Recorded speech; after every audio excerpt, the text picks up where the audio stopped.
Hey, welcome to EPN. My name is Victor Lucas, and we bring you the latest in everything cool every single day, thanks in a large part to our pals at the VFS School of Game Design.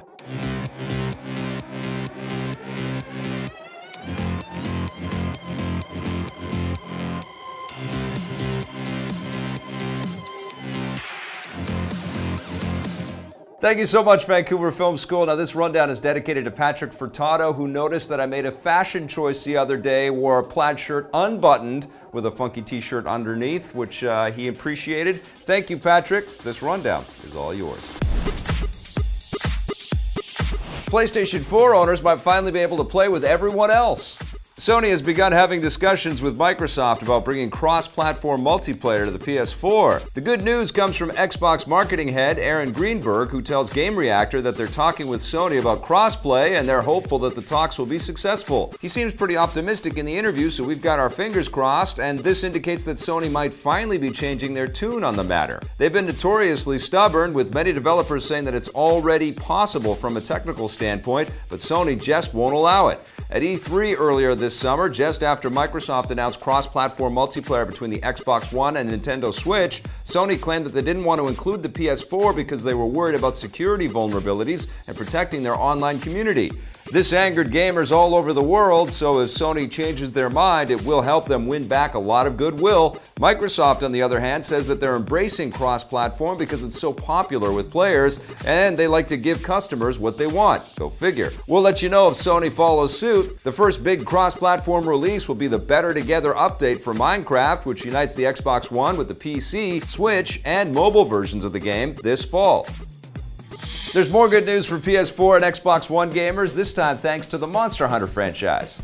The all-new game Monster Hunter World will give players free DLC, just like the handheld games in the franchise. Speaking with Polygon, the game's producer Ryozo Tsujimoto revealed that they see no reason to start charging for DLC just because the franchise is making the jump from the 3DS to PS4 and Xbox One, and they'll continue to release post-launch quests for free the way they always have. This is great news for fans and backs up previous claims made by the developers to honor the legacy of the franchise by making a game that updates it for new consoles while staying true to its roots.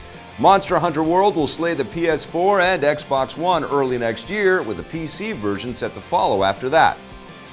It looks like Warner Brothers and DC Comics are dead serious about expanding their upcoming film slate.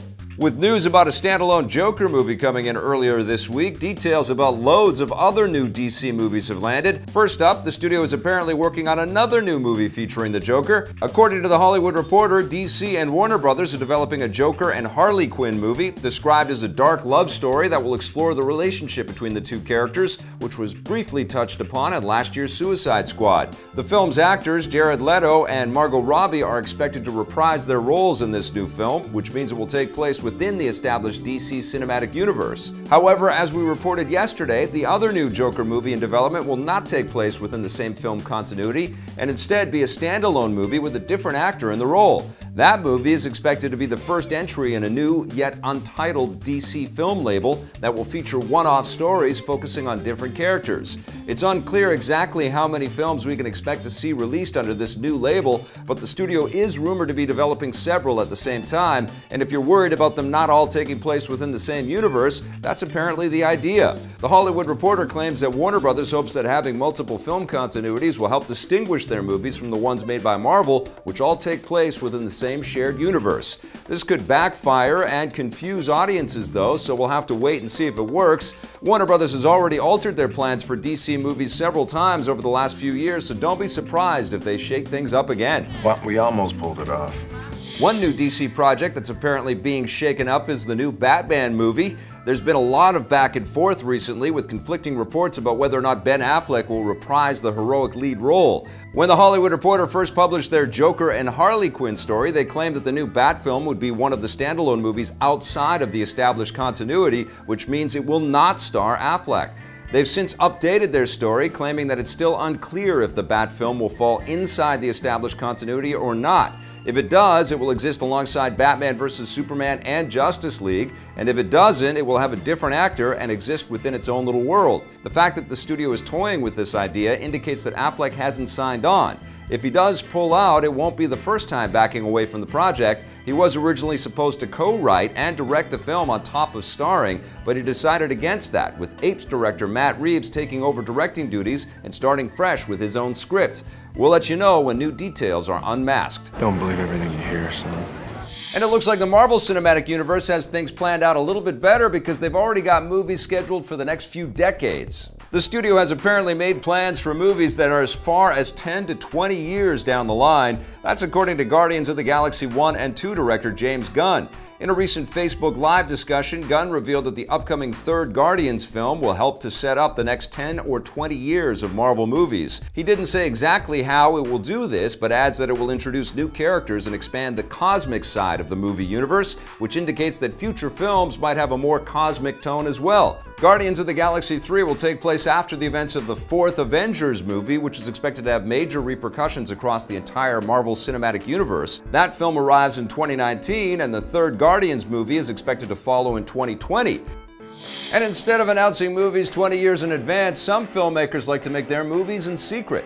Adam Green, the writer and director of the low-budget Hatchet Horror movies, has made a surprise fourth film in the series. He wrote, shot, and cut the film in secret and didn't publicly announce it until he screened it to his surprised fans last night at a special 10th anniversary showing of the original film.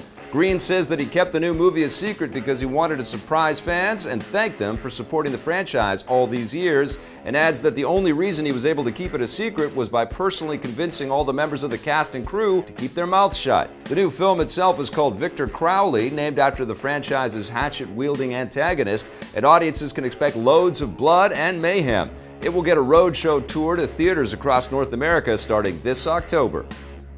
The latest Final Fantasy game is coming to the palm of your hand, and it might be doing it in more ways than one.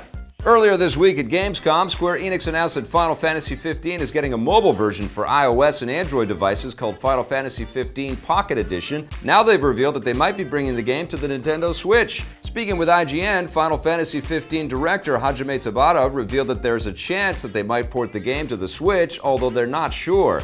This follows similar statements that Tabata made during a Twitch livestream earlier this week, where he also hinted that they're looking at the Switch. If they do decide to port the game, it's unclear if it will be the full PS4 and Xbox One version or have more in common with the Pocket Edition for mobile devices. That version will tell the same basic story with the same characters, but with a simplified and cutesy art style, and break up the narrative into 10 chapters that will be released episodically. The first one arrives this fall, and we'll let you know if a Switch version happens. That wraps up the rundown. Thanks for watching. If you'd like to learn more about game design, visit our friends at VFS.edu. We'll be back again tomorrow with a brand new episode for you, but in the meantime, check out some of the other content we've been cranking on, and if you dig it, hit subscribe, okay?